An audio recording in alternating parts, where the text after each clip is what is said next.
Hello' everyone আজি পানী বিষয়ৰ ওপৰত ভিডিঅ' এটা লৈ আহিছোঁ। পানী মানুহে কেনেকৈ খাব লাগে।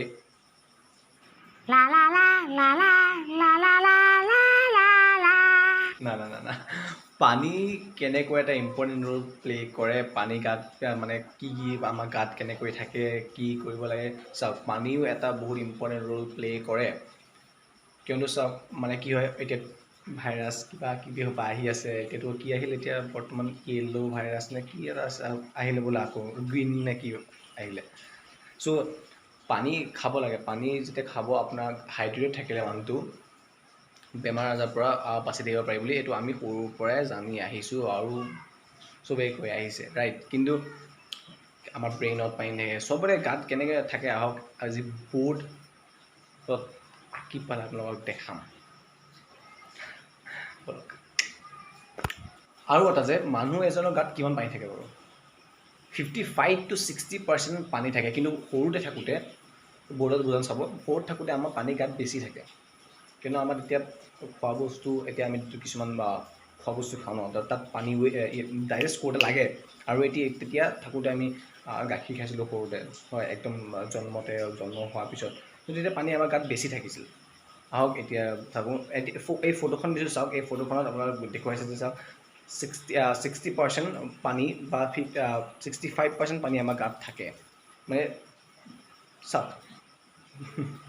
চ' এইটো মাধ্যমেৰে এবাৰ প্ৰথমবাৰ বুজাবলৈ গৈ আছোঁ বৰ্ডত। চ' চাওক, মাছৰ গাত 75% পানী থাকে, আৰু যেতিয়া কেঁচুৱা জন্ম হয় তেতিয়াও তাৰ গাত 75% পানী থাকে। কিন্তু যেতিয়া এবছৰলৈ নামি আহে তেতিয়া তাৰ গাত 65%হে পানী থাকে, মানে কি 10% পানী তাৰ গাত শতাংশটো কমি যায়। প্ৰথমতে মোক কওক, পানী ফৰ্মুলা কোনে নাজানে? H2O, সেইটো সৰু আছে জানিব বাৰু। কিন্তু পানী আমাৰ গাত কেনেধৰণৰ হেল্প কৰে সেইটো জানো আহক। এইটো হ'ল লিগামেণ্টটো কেনেধৰণে হেল্প কৰে। ইয়াত মানে ব'নছবিলাকক লুব্ৰিকেট কৰিবলৈ বস্তু পানী এটা ইম্পৰ্টেণ্ট ৰোল প্লে' কৰে। বডি টেম্পাৰেচাৰ ৰেগুলেট কৰিবলৈ ৱাটাৰে হেল্প কৰে। তাৰপিছত ব্ৰেইন আৰু স্পাইনেল কৰ্ড, এইকেইটা মেইন বস্তু। স্পেচিয়েলি হাৰ্ট এণ্ড ব্ৰেইনত 3/4 অফ ৱাটাৰ থাকে। মানে বানানাত কল এটাত যিমান পানী শতাংশ থাকে, সিমানেই আমাৰ ইয়াত থাকে। চ' সুদা বনডাল যদি চাব যাওঁ, তাত 31% পানী তাত থাকে। তাৰপিছত কিন্তু পানী যে আমি চৰি আছোঁ ইমান সময়, বা বুজাই আছোঁ, বা যি কৈ আছোঁ মই আপোনালোকে শুনি আছে, কিন্তু পানী কিয় লাগে বাৰু? কিয় বাৰু? আহক জানো।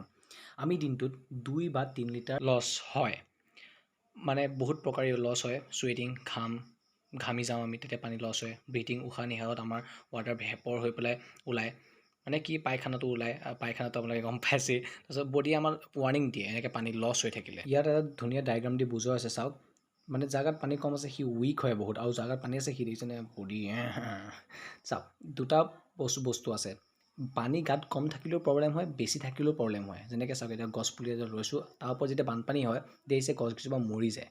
আমাৰ গাতো এনেকুৱা হয়। যেতিয়া আমাৰ গাত বেছি পানী হৈ যায় তেতিয়া ব্ৰেইনে ছিগনেলবিলাক কমকৈ দিব চেষ্টা কৰে। আৰু মেনে চাওক 2.5 পৰা 3.7 লিটাৰ পাৰ ডে' ল'ব লাগে, আৰু 2 to 2.7 এজনী মাইকী মানুহে দিনটোত পানী ল'ব লাগে। এইখিনিৰ লগতে আমি জানো যে কিছুমান খোৱা বস্তুটো পানী থাকে।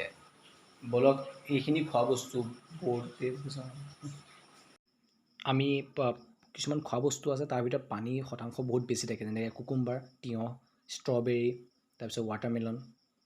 গম পাইছে, এইটো আমাৰ গৰম দিনত হয় এয়া বস্তু, কিন্তু তাত 90%কৈ অধিক পানী থাকেই। চ' আমি এইবিলাক বস্তু ল'ব লাগে, ইনটেক কৰিব লাগে, তেতিয়া মানে ভাল হয়। বডিটোৰ কাৰণেও স্বাস্থ্য মানে নিউট্ৰিয়েণ্টছো পায়, প্লাছ ৱাটাৰো কাম হৈ যায়, মানে বহুত ভাল এইখিনি। আৰু এইখন ৰেচত সদায় পানী 1 নম্বৰ থাকিবই।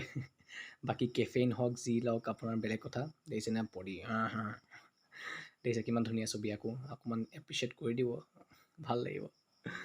চ' ষ্টে ছেফ, ষ্টে হোম, ঘৰতে থাকক, পানী খাওক, পূৰা জোচত থাকক, আৰু আমি এইটো যুদ্ধৰ পৰা ওলাব পাৰিমেই। Thank U.